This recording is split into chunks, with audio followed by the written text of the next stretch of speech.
All right. Good morning. Great to be here.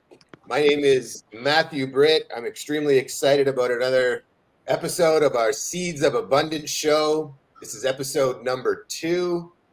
As always, I got my great friend, business partner, visionary behind Food Forest Abundance, Mr. Jim Gale. Good to see you, buddy. Good to see you too, Matthew. Man, thanks for all that you're doing to change the world. I mean, that's what this is all about, to inspire a shift that leads to the wise use of our resources and earth care, people care, and reinvesting into earth care and people care. That's why I'm so excited about this call today, because that's what we're all doing, right? Yeah, absolutely. I'm very grateful that we were able to secure Lori and Christy here from Inspired by Faith Farms. I saw a viral video that Lori was just telling us has been seen roughly 11 million times. And when I saw it, I was just really amazed at what's possible when we begin to really work with nature and do things through adding value as your focus. What they're doing is not about making money. It's about value for their community and helping those in need. So, Christy, Lori, welcome to the show. Thank you. Thank you for joining us. To get this started, why don't you please just take a minute, tell everybody a little bit about yourselves, about Inspired by Faith Farms, and what you're doing in your community to help others. Well, Go ahead. Now you go ahead. I'm Lori Birckhead, and I own a 97-acre farm. I was never in farming in my life. I couldn't even grow a green plant. I wasn't the type that planted a bunch of flowers around the house or anything like that. But in probably 2008, I had a dream. I was at that time, I worked in my husband's office, did accounting and that kind of thing. Jim was a dentist. And I had a dream one night, but it was the most unique dream and real dream I'd ever had in my life. It was in color. It was like someone had a video camera and they were just spanning this property. And I saw ponds and trees and pastures, and it was absolutely beautiful. And then at the end of this sort of vision, then a voice that said, buy land, grow food, and give it away. Just like that, just very definitively. But I actually woke up, and then I laid there thinking, wow. And I woke my husband up and said, I have had the craziest dream. And it said, buy land, grow food, and give it away. And of course he rolled over and said, go back to sleep. He had to get up in a couple hours, and he was not entertaining that idea at all. The really unusual part was that it continued to come back. Mm-hmm. And, my first reaction really was, you've got the wrong number. I'm not a farmer, no desire to be and can't be. But and my husband and I, as I talked to him about it, we thought, we'll maybe we're being told to help feed the hungry. And so the easiest way to do that is to donate money, And so we upped our donations to different types of food charities. And, but the dream persisted. And when I told Jim, he said, well, maybe we need to do something more hands-on, and we'll work with Room in the Inn, which is an organization where homeless people will come into your church to spend the night, provide a meal, etc. And we did that for a while, and it was a wonderful experience, but the dream came back. Well, by then, my heart sort of started to change, and a lot of other things happened that I kept being thrown in front of things that had to do with farming. And I thought, okay, I can't, but he can. And maybe I just need to step out in faith and see what happens. But my husband was definitely holding me back, because he had worked on a farm just hauling hay as a kid, but he had enough. He saw it enough to know how hard it was. And he kept telling me, Lori, you have no idea. This isn't something that we are humanly capable of doing. We cannot do this, So Jim was holding me back pretty well. And I knew it's probably not going to happen, but I did start sort of softening to the idea of it. And then we were getting ready to go to a conference. And because I do the accounting, it takes a lot for me to get ready to do that with end of the month, payroll, everything else. I had another dream 3 days before we were getting ready to leave, and there was no visual. There was just a voice, and the voice said, "Put your house in the market now." And that was it. And it was almost that same kind of definitive thing. So I woke up thinking, no way, I have too much to do. Put your house in the market. People roaming through your house while you're gone. You got to have it really cleaned up. And it was a pigsty. So, but it felt, it was awful. It felt so strong that I thought, I'm bartering again. Okay. If I get this and this and this done, maybe, So I start cleaning the house. Jim's late coming home from work, fortunately, because the lady helping me had hauled off like the last carload. And, yeah, he just walked in. He said, "You and what army has been cleaning this house?" And I'm still bartering or not thinking this will really happen. And I run upstairs to do the accounting that I needed to get done. And he hollers up, "I know what you're doing." I was like, "What?" He goes, "You're going to sell this house." And I started laughing. I thought, what gave it away? I'm thinking of all the tools in the garage that I organized in his closet and all this. And he just looks at me and goes, "Because you put the bread in the pantry and you never put the bread in the pantry." So we kind of both laughed at that, and this was in 2010. The real estate market was absolutely dead. We had many houses in our neighborhood, been on the market for a year and a half, 2 years. And Jim said, "All right, if this house were to sell, that'll be God saying, go to the farm." And we laughed. We went on a trip. We came back. It wasn't just 2010. It was May of 2010. And the 100-year flood had happened in Nashville. And like nothing was happening. And the real estate agent calls and says, "I hope you're sitting down, but we have a contract on your house with no contingencies." And so Jim looked at me and he said, "Okay, I guess we got to fund that farm." So that's what happened to get my husband on board. If it hadn't been something that phenomenal, Jim would never, I don't think he ever would have. But that's, yeah. So anyway, that's kind of the beginning of the story. Now, the rest of the story is really Christy Palmer. No, but what the part of your dream that had the right number and all Oh, that? well, yeah. The other thing that when we found, okay, that's what got Jim on board. And if you want me to go on with this story. Yes, because I think it's great. Yes, this is amazing. Okay, so now Jim's on board, but my husband is a very much a list-oriented, very logical man, and this is a very illogical thing to do. So he said, "All right, if we're going to do this, then it cannot be more than 15 acres. It cannot be more than 30 minutes from my office. It cannot be more than X amount of money."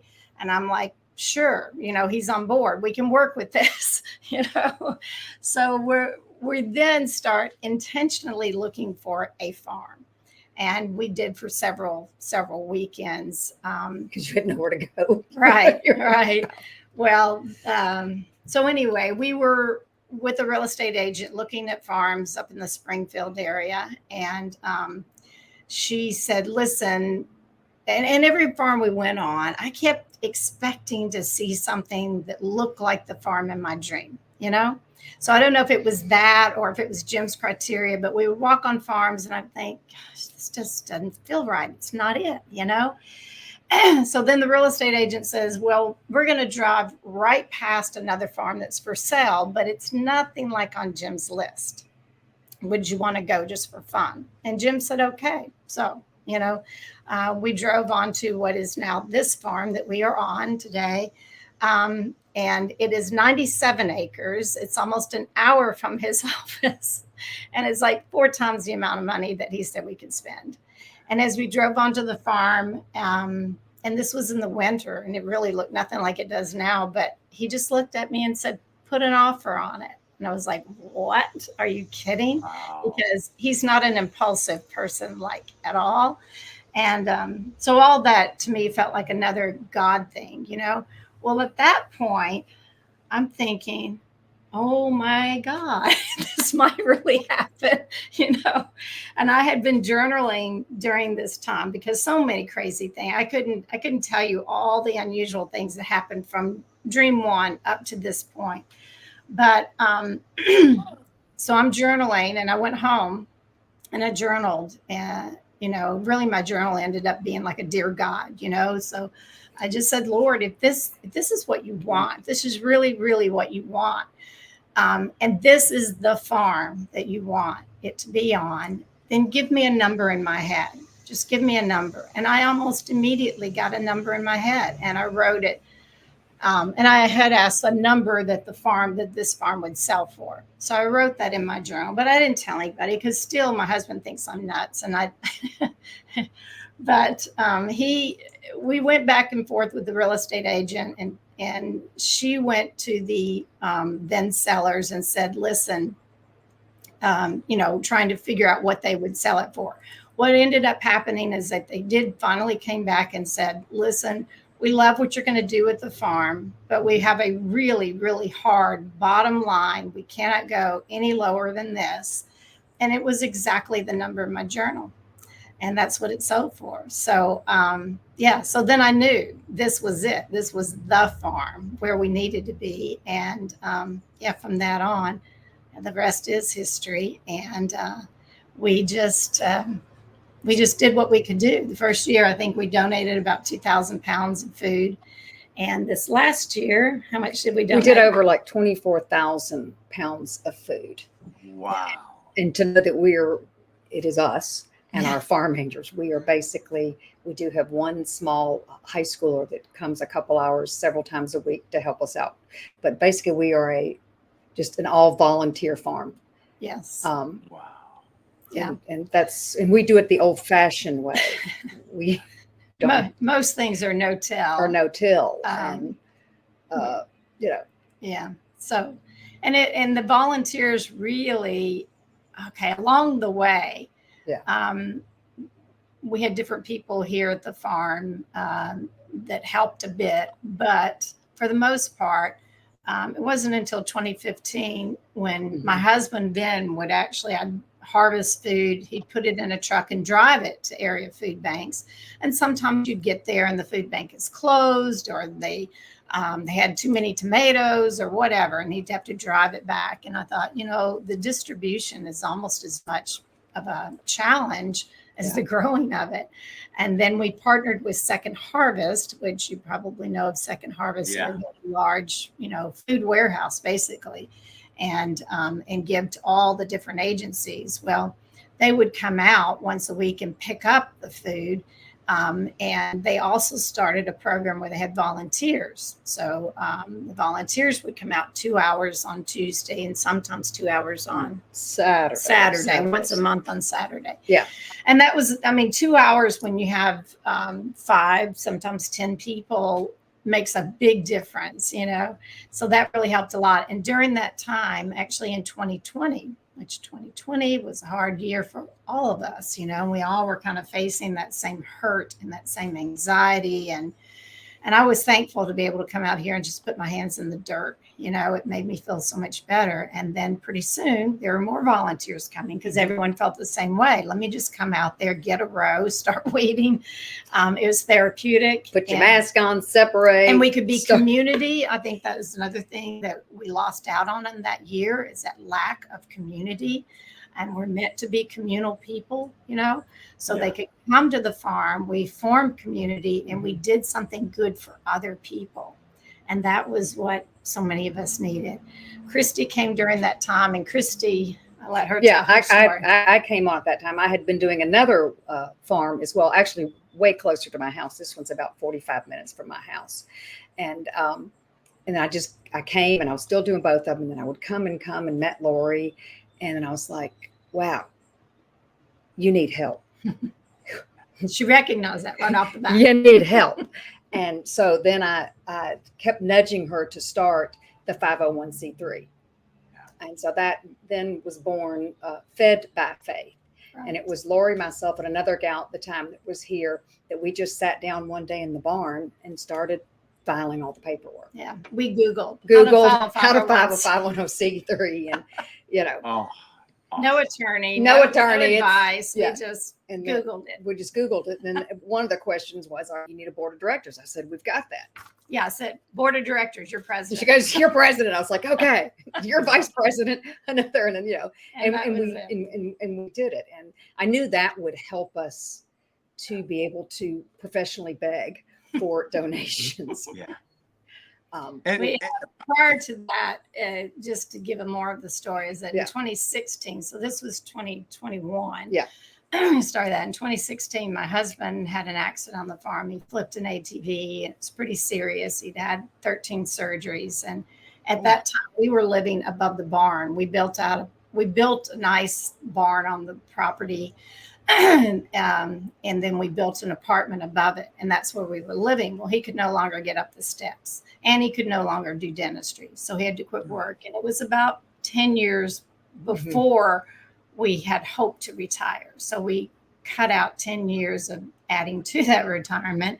Plus, we had a farm that was costing us, you know, a lot, at least $80,000 a year. And so Jim said, well, you know, we have to sell the farm, Lori.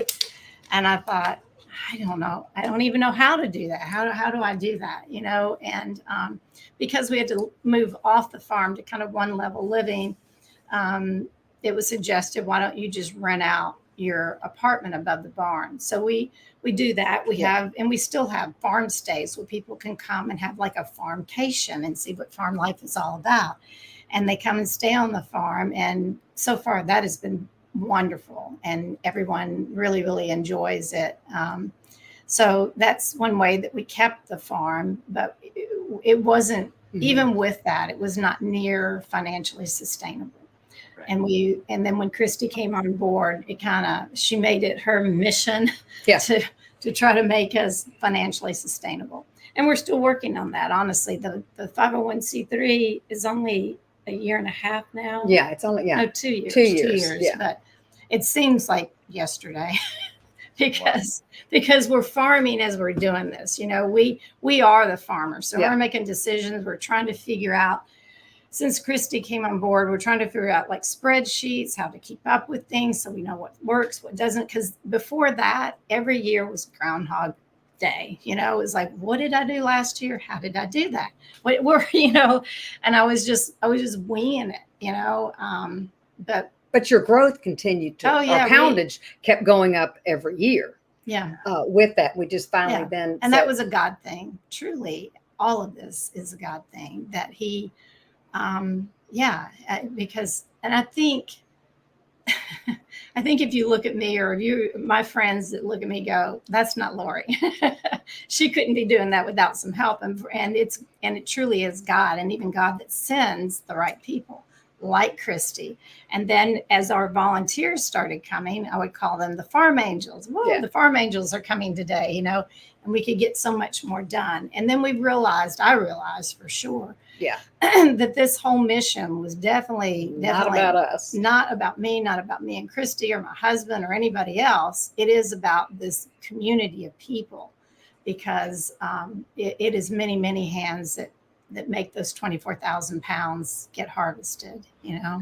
So or they just descend upon us at just the perfect time. Yeah, like we've got 7 people today coming. Well, we have a lot of tomatoes, a lot of cherry tomatoes, and Lori and I would have had a hard time ourselves doing everything else we need to accomplish. And so they're out there harvesting right now, and it will go out today, because we grow and give fresh food for free to those and anyone in need. And so for the most part, when it is picked today, it is going out today. That's so fantastic. There's so many things that just spark in my mind as I'm listening to your incredible story. The first thing is that we can help a lot. And so I'll show you what I mean by that. So I'm in a food forest, right? We have 100% in this area. These are perennial edible plants, right? And what you're talking about, I believe, is annual plants, right? Plants that you reseed. So all of these plants produce more and more food over time, and they don't need any maintenance. And So anyway, that's the first thing is after we get off the call or even on the call, we could share with you how to slowly transition or at whatever pace makes sense to you, some of your annual energies in going into the annual crops into the perennial crops.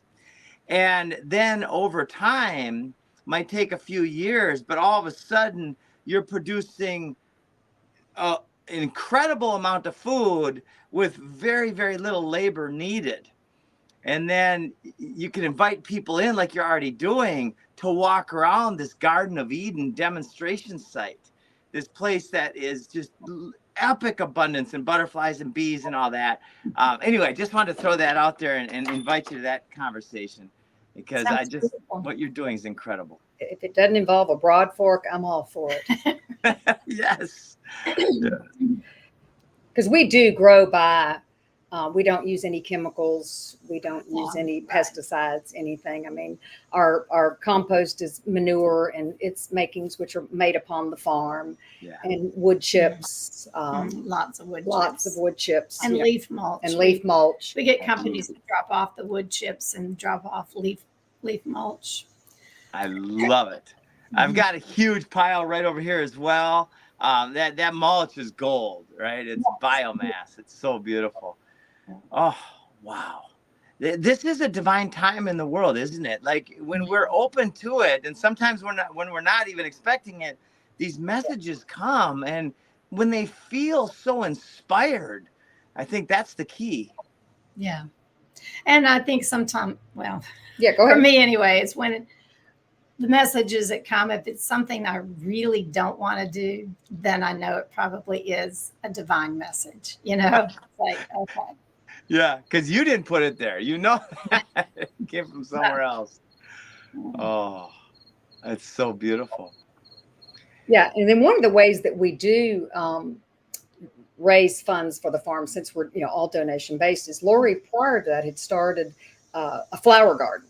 So we have like 12-row, 100-foot rows of flowers. Yeah, that we start the seeds in the winter, spring in the greenhouse, and then we plant. And then once or twice a week we have weekly you pick flower garden. You pick flower events. Yeah, and it's a suggested donation of $30 per vase. So that helps a bit too, and also it brings in the community. More people become connected to the farm. They come and bring a picnic lunch, enjoy the day, pick their flowers, learn a little bit about the mission, learn a little bit about growing food.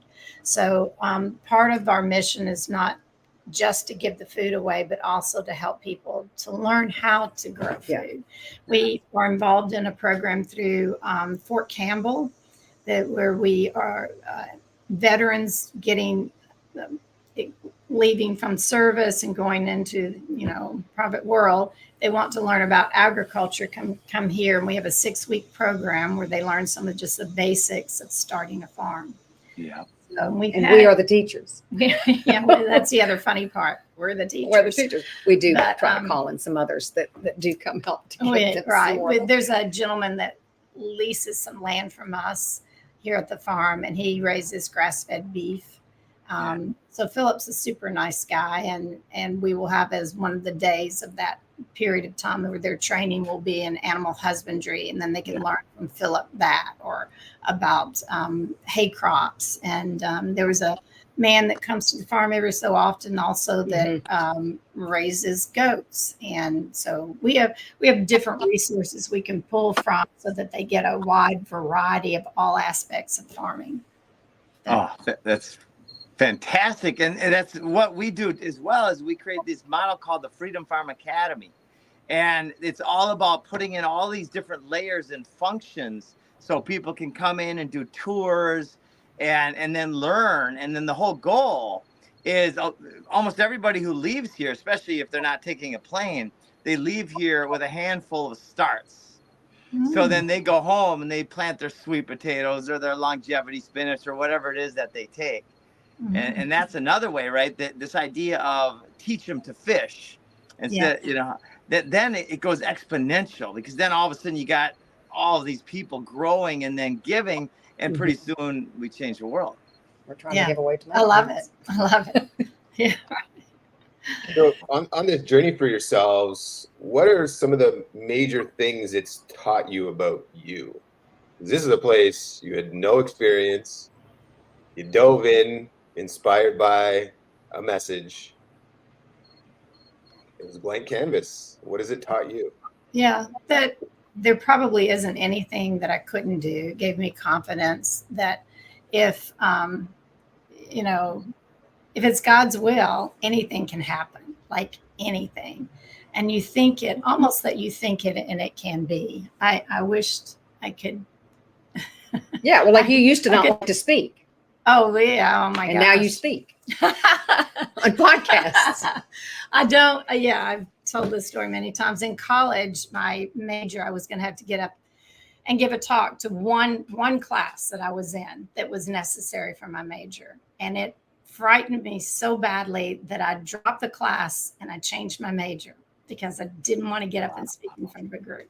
So that's how fearful I was of speaking. And there was another thing that happened prior to the farm that kind of pushed me out in the limelight a bit. It was a political thing I got involved in that, but since then, and even when these podcasts talks we had prior to the Kara Lewis video, I have told this story many times just to individuals around the farm, and I had a few people say, well, will you come to the Rotary Club or come here? And I just kept putting them off.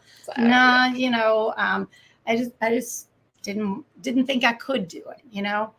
And then I did give one talk to a Master Gardener Association, which really intimidated me.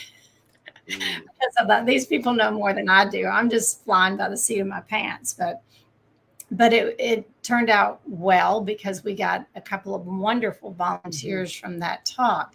One that stayed with us for the whole summer and really spent a lot of hours here and pushed us to doing even more, growing more than what we had or what I thought was humanly possible. And then another gentleman that came to the farm and helped us with some irrigation that was really helpful because it was particularly dry July and we would have lost a lot of crops. So I thought, okay, I almost could hear God say, see, you got to do this. And then when the Kara Lewis video came out, wow, we've just so many opportunities. People just want to, I guess, hear the story that I call God's story. You know, I think it inspires people to know that God is real and he is here with us right now. And he talks to us all day long. It's just the most of the time we're so busy that we don't hear it. You know, we just, even me, even right now at this farm, sometimes I think, you know, I haven't really got that crazy, massive dream like before. Why not that kind of, in my prayer, I will say, you know, I need like a what do they call it? Yeah, I need a bulletin board with all the steps. Oh, as you're on the interstate, those big boards, you know, I just want something like that and say, this is what you're doing today, Lori. But the messages now are more subtle. It's like I make my list at night, but I come to the farm. Almost always it totally changes because other things happen. There's someone here who need to talk to them or whatever. Life changes. And it's like, those are the messages I'm getting. It may not be direct in a dream, but that person that came to the farm, what they said, I needed to hear that day, or maybe I needed to share with them, or the corn crop needed to fail. You know, it did, and I had to just suck that one up. And exactly, just go on to the next one. You know, because those things do happen too, and that's life. Wow. It's such a great message for people to hear. And, you know, it's these failures. A lot of times they don't happen to us. They happen for us, right? Yes. Yes. And what we learn from those failures, you know, everybody's had a bunch. I've had my share. And when I look back on it, if the failures wouldn't have happened, I wouldn't have asked the new questions. And I wouldn't have learned and done it a different way, right? When we get so complacent in our success, and that's where some people are now, but yet they're not complacent. There's something God is pulling at them and saying, something's going on here, and there's that message will come through. Yes. Yes. Yeah. Hearing your reference to getting messages from God makes me think of, have you seen the documentaries called Back to Eden? Oh yeah, many times. Yeah, Yeah.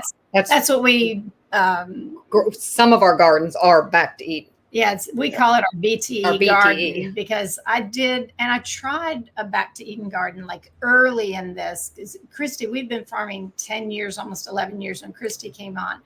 But in the early years, I listened to that documentary and I thought that makes total sense, you know. But there was a young guy here that at that time I let him have a couple acres if he would help me with some of the heavy lifting part of the donation gardens, and he wasn't really bought into it, you know. So when I got the tree mulch and I kind of started with the first garden with it, the Back to Eden method really works best if you put the time into it. You know, year 2, year 3, the garden just gets better and better. Year 1, you're lacking a lot of nitrogen in the soil because the tree mulch is breaking down, leaching out a lot of the nitrogen, so your plants don't maybe look quite as good. But it got better each year. But back then, because he wasn't real into it, I did it for a year, maybe into the next season, and then just sort of abandoned it and went back to what he thought was the better way of farming, and did that for a while. He used a lot of plastic with, he would do his gardens using a plastic layer and popping the plants in. But I quickly found, not quickly, it took me a while to figure it out, but that plastic, even though it says it is biodegradable, it might be biodegradable in 80 years instead of 100, but it's not biodegradable. Yeah. And we are still picking up plastic on this farm 6 years later. So I just decided then never, ever again am I going down that route. We either do what we can do with our hands and weeding and cover cropping and using straw mulch and other things like that, or weed cloth. I don't really mind the weed cloth because we can burn holes in it and reuse it year after year after year. And it seems a little bit more. Yeah. But we still do the BT every year. I mean, we redo the compost, the cardboard, the compost, the mulch. I mean, and every row is alternated. So where things are this year will not be there come fall when we break everything back down and start again. And we have even pulled up some of those rows, the beds, and put cover crop in there. Oh, yeah. Not that you need to do that, and you really don't. That soil is some of the best soil on the farm now. But it gives something to start donating, because we grow all winter. We grow in the greenhouse and the high tunnel. The high tunnel was quite successful. And we have 2 high tunnels that will increase that this year, now that we've got 1 year under our belts of that. We grew greens in high tunnel. It was really, really and then tomatoes in the effective. greenhouse. And then even over, like, one of the cover crops was turnips this year, and turnip greens. Well, normally it would have been turned right back into the earth. And I kind of piped my head up one day. Actually, I'd jump up like a scorpion. And, can we not donate these? Well, we did. And people loved getting those in January, February. Yeah. It was a great crop. It was a great crop. Because it's still, there was enough in the ground. And it loosened the soil with the turnips, all of that. You probably know more of the science of it than me, but it was wonderful for the biodiversity of the earth. But also we got some really good harvest out of it as well. That one place that you delivered to, they just started eating them off the back of the truck. Mobile loaves. I love it. Loaves and fishes. And that was, normally I'm not delivering it, but I don't know why someone couldn't come at all that day. And I do have kind of this thing about, I want the food to go directly. I don't want it sitting in the barn for even 2 days. I want it out. And so I just packed it up and took it to Loaves and Fishes. And the people were walking there to get a hot meal. So I saw the people coming up and down the street, some with their walkers, all different folks, some families. And then as I drove in, I had all these turnips in the back of the truck. And this guy was just eating them off the back of the truck. And I thought, this is so wonderful. I mean, I don't usually get to see the end result of where the food is going, who it's nourishing. But that guy, it was awesome. I took pictures with him. He became my best friend. And something else that I'm sure that inspires me and keeps me going is because of the food insecurity, it's only growing with whether you want to call it inflation or grocery store prices, et cetera. Like one of the groups we give to, she comes down and it's Portland Pay It Forward. It's the only agency for like 3 huge counties. And she said normally she gets about 50 people a day that come for her fresh produce part. She said she's getting 150 a day right now. Yeah. And so let alone that, we know that all the school kids are not getting breakfast and lunch at school. So they're for sure not getting, fresh fruits and vegetables. And so that always, and then within our public school system, even during the school year, they get free lunch, free breakfast, lunch, and then they go home what's called the backpack program. And so they're even given food, for the weekend. Well, right now that doesn't exist. Right. And we know the food that they're given is like a bag of chips. It's just totally empty calories. It fills the belly, but it does nothing for the body. And so that's part of what we want to do is we figure even if they get just a serving of something fresh, it's better than 10 servings of the junk, Yeah. Well, and it goes into what Jim was saying. Let's teach them how to fish. And then even further, let's teach them how to teach others how to fish. Because at some point, we run out of what we can produce ourselves. And if we're going to be really effective in changing the landscape for others, they need to be armed with the knowledge and the tools and the ability to go and do this themselves.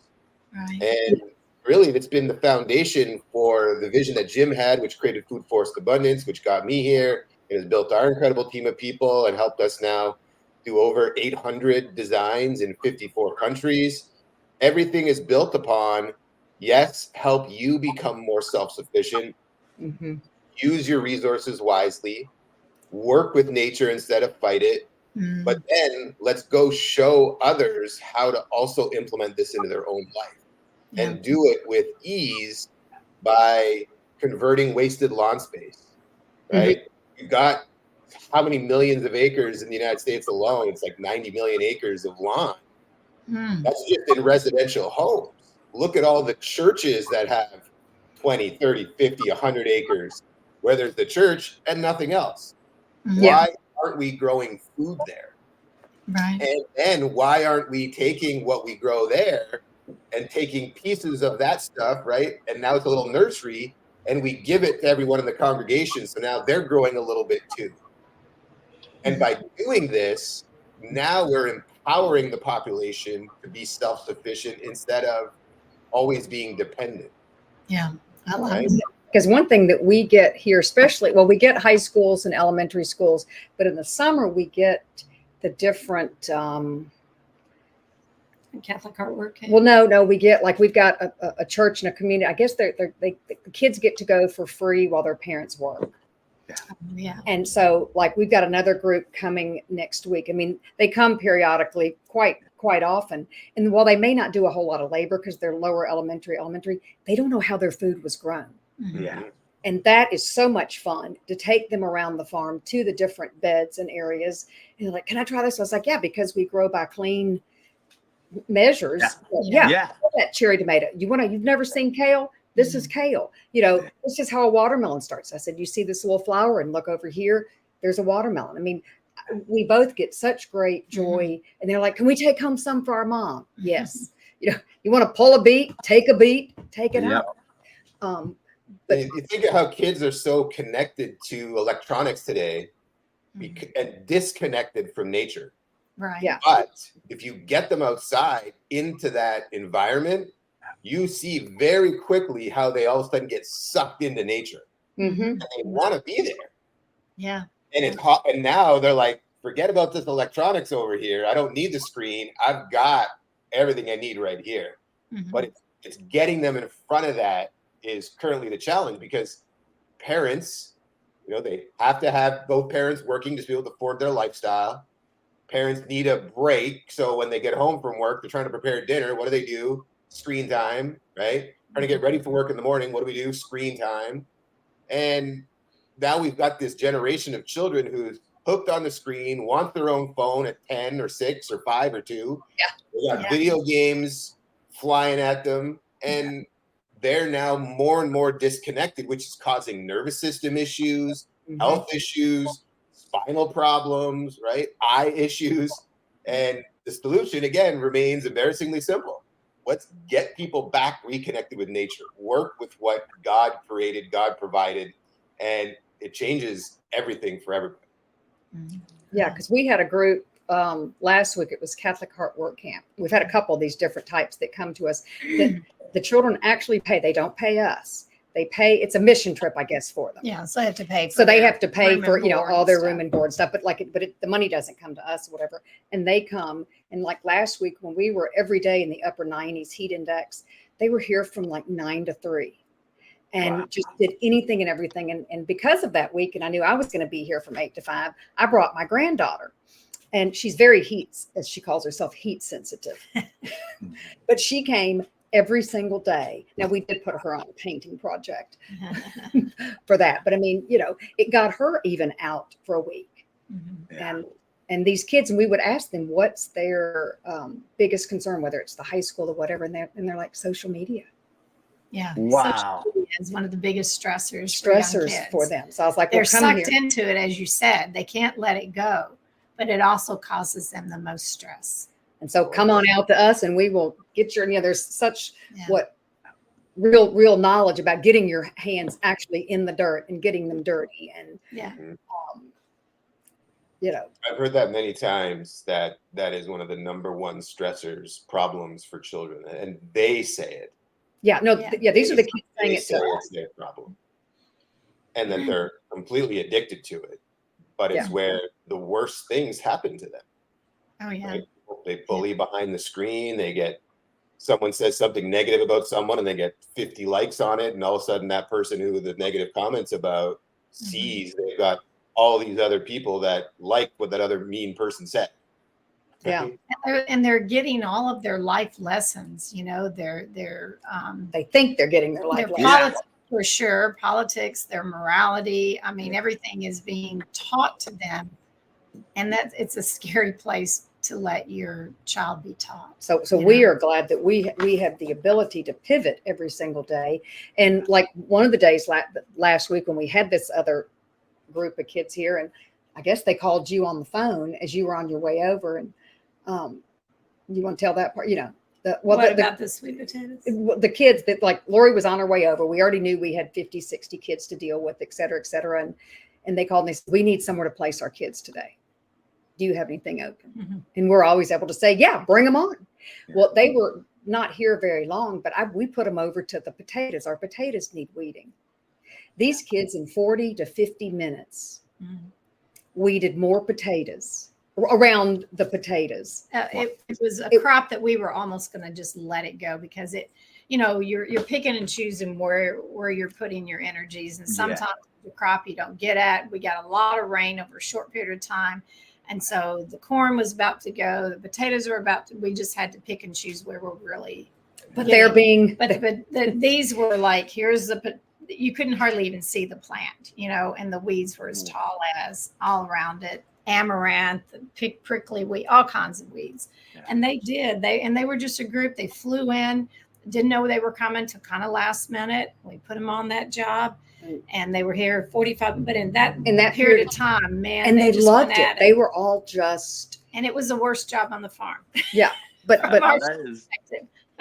yeah, but that's what we love is to see the kids or even adults. I mean, we get adults, as well, and they're just like, I just really needed to come out and get my hands and get dirty. And I said, well, we're the place. Come on, right. That's beautiful.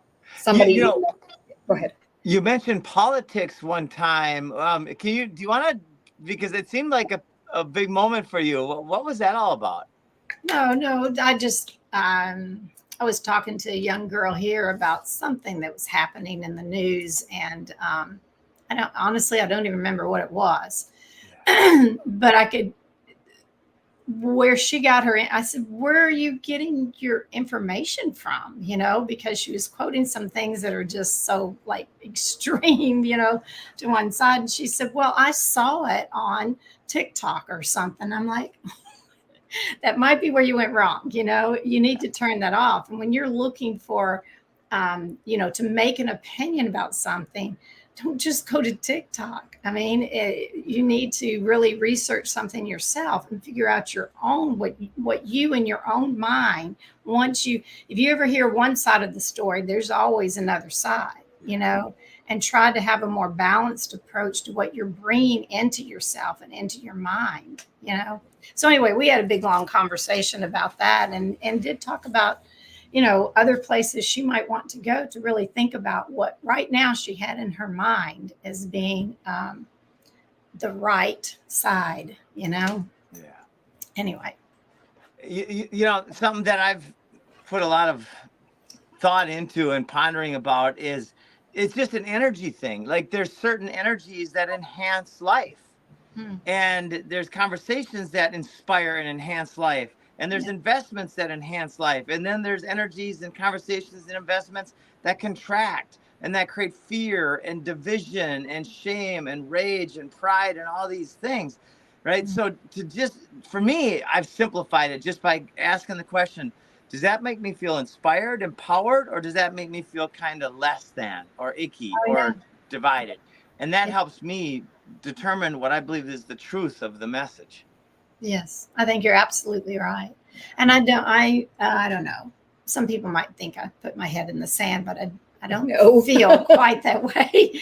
But I don't watch the news. I feel like it's toxic. I don't need it in my brain. I don't even think about it. If I hear, and sometimes I will hear of something going on from a friend, they'll go, "How do you not know this? It's been on every news station." I just don't listen to the news. And then I might dig into a little bit to see what is my perspective on that, but I do try to listen to both sides because there's always two sides to every story, Even in farming, there's two sides to it. What can best work for us? We go the extra mile and the extra expense to grow clean. For better lack of words. And just the idea that it's an extra expense is insane, right? To think that it should cost more to go through a process where you're not using poisons is backwards. And this idea of two different narratives like CNN and Fox, they're both owned and controlled by BlackRock. So there's not really two narratives. There's just one narrative: divide and conquer. Yeah. Well, and it's funny, because one of the things when you were asking earlier about what has inspired you and what have you learned from all of this, one silly example was a couple of years ago, army worms hit Nashville, Tennessee, and Jolton, Tennessee. And had I not been on this farm, I wouldn't have known there's another way to get rid of them than just the chemicals. And I forget what we use BT. We use BTE. We prayed. We prayed a whole lot because it was about to wipe out. I mean, it was just like the cow farmer in the backfield. He had, what was it, a 10-acre? It was 10 acres that hay was knee deep or taller, probably taller than my knees anyway. And overnight, that 10 acres went from that tall all the way down to the dirt on a 10-acre field overnight. Wow. And I heard that army worms were coming, but I thought, not us. What's but I saw what it did to the back of the field. And we had a lot of stuff up here growing. We had sweet potatoes that year too. And so we did, we prayed a lot. And when looking for something that was considered organic that we could use, because, I didn't because it would have taken out the crop. But I mean, that was just a new life lesson, if it's a life lesson, for me to see that there are other alternatives, besides laying down and go, see you later, crop. Yeah. And we did keep the crop, which was kind of amazing that it decimated so much of the farm, but the donation gardens, it did not. Wow. And what was the technique? We use BT. You probably have used BT. I don't actually. It's so funny. I don't even know what that means. Yeah. It's a big, long word, but it is. Okay. It's an organic that you can use. And the other farmers around would not use it because it was organic and they didn't think it would be something that would work for them. And it may not have for hay crops. I don't know. But that's what we did spray it on. And there were a few of the worms got to the front of the farm where we have the donation gardens, but not enough to do any damage. And I don't know if it was a spray or the prayer. I have to lend to think that but whatever it was, we prayer. didn't lose all that crop. But That's I amazing. agree with you what you said about that I believe that everything has frequency. Every word, every thought, every emotion, everything. And so you can either embrace and you can speak out those words that are high frequency vibrations. And I believe that's what happens when you pray, and especially when you pray out loud. You're bringing more positive energy and positive frequencies to you. And that's it just makes sense, so I try to stay away from a lot of the negativity. Sometimes I have no choice when your kids are mad at you or whatever, and you got to deal with things, but I try not to bring it into me internally. That's Bacillus thuringiensis. Yeah, that's it. Yeah. Huh, very interesting. This is a good time to just this concept from Tesla. If you want to find the secrets of the universe, think in terms of energy, frequency, and vibration. Right? Yeah. But that word think is misplaced. If you want to find the secrets of the universe or God, then feel the energy, the frequency, the vibration. And when we stay in the present and in the feeling of it, our awareness expands exponentially, and then we do get more messages that way because our mind is available and our feelings are available. Yes. Yeah, absolutely. I feel like the more you embrace that, then the higher your antenna goes. And that's how I visualize it. It's like the antenna is up, and then you can catch those messages better when you put yourself in a position to have your antenna up. You're asking for give me those messages, and you're conditioning yourself with those higher frequencies to be. It's kind of like the soil, you condition the soil so it's more receptive to being able to grow the food. I also talk to the plants. Yeah, there you go. Yes. I really do. I talk to plants, and when we're, I guess at the very end, I guess some people call it gleaming, the last harvest and whatever. And I'm like, no plant left behind. Right. No one will be left behind. She doesn't care if the little mole is taking a little bit Right, bite it's out like- of it. We'll cut that off, and we're still bringing it in. Still bringing it in. I love it. And I love this. The most selfish thing I could ever do is love everything. Right? Because the more we love, the more we feel love, right? The more we engage and enjoy and play. Yeah, that's a beautiful thing. So how can people support you? I mean, this is just such a wonderful thing that you're doing, and we want to support you. We're coming together with an Earth Council marketplace here in August that is intended to be a catalyst for global economic change with world leaders in different regenerative agriculture and soil healing and trauma healing. So we would love to collaborate with you and shine a light on what you're doing. Oh, that sounds wonderful. I love what you're doing. And I'd love to learn more on that. But as far as, well, and I think because we always have lots of words for all of this, basically it's what you've put up here. Go to byfaithfarm.com. Go to the website. Read more about us if you'd like. There are ways to donate. There are ways to volunteer, corporate sponsorships or corporate, we would love to partner with someone that has the same philanthropy that we do. Yeah. But I think really going to the website will answer a lot of. Right. We have, in addition to being able to just donate or maybe ask your employer if they will match, donations, that kind of thing. Or in-kind donations. We love a good in-kind donation. Yeah, we have received a few things that way. And here on the farm, if people are in the area, we do have the You Pick Flower Garden to come and attend, and we'll have other events. And then the farm stay, people want to come and stay on the farm, have a little farmcation. I'd love for both of y'all to come sometime. That would be great. Yeah. But as Christy said, we're looking for partners. This is 97 acres. It has the potential to do exponentially more than even what we're doing right now. And so as the community grows, then what we do can grow. The amount we can donate, the amount we can teach, We have, I Yeah. mean, really, it's endless what could happen here. And it only happens as a community grows. So becoming a part of the By Faith Farm community in whatever way is right for you. And it may be to be a prayer warrior. I have one person that came from San Antonio, and all she did all these many years is praying for the farm. And at one point, things were getting so busy, so crazy. I was like, hold back on those prayers. Abundance overflow. we're doing more than we can handle right now. But yeah, there's many ways to help, and we'd love for everyone to become a farm angel and be with us here at this farm. Because we do have a lot. We do have a good time. We do. We have a real good time, and people come back, and that's what they say. It was Call them repeat therapeutic. Yes, I call them repeat offenders. Come on Right. back. Right. Yeah. You can feel it. You can feel that. Come help us get rid of that misplaced plant. Right.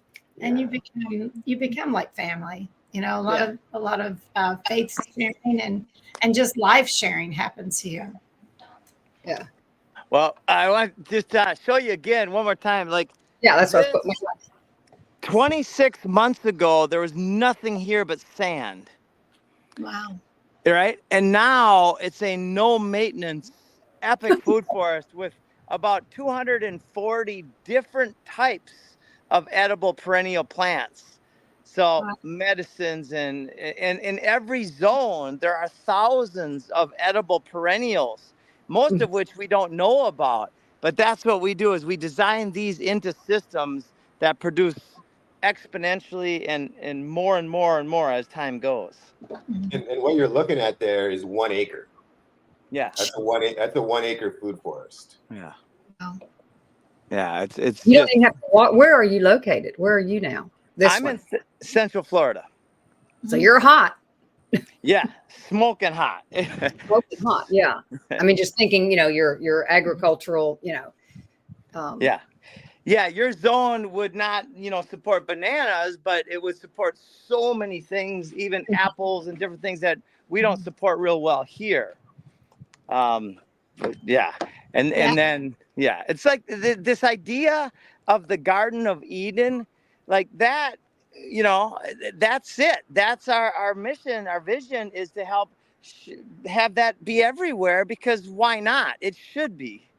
Mm-hmm. Yeah. Yeah. It's that work smarter, not harder. Yeah. I'm still exactly. trying to. We've been very fooled. We've been very fooled to believe that growing food is what we do, and that it's hard, and that I don't have a green thumb and all of these things. But the reality is we don't grow food. Nature grows food. Mm-hmm. What we do, though, instead, is we fight nature. That's what makes it hard. We try to control that system to produce only what we want it to produce. Mm-hmm. And because we've been fed that belief, it makes everybody say, I can't do this. I'm not a farmer. Yeah. Right. But we need to flip that script. We need people to realize that none of us we don't grow the food. It's nature that does that. We need to start working in harmony with nature. Let nature do what nature does best, and we be good stewards of the land. Care for and rebuild soil, right? Get that great healthy microbe system in the soil, and let nature do its magic, and it will produce abundance. See, abundance, there's no money in abundance. There's money in scarcity.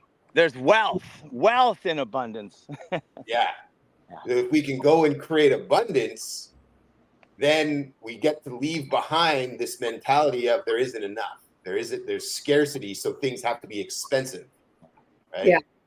That's what we can inspire a massive shift in consciousness by demonstrating these things to other people.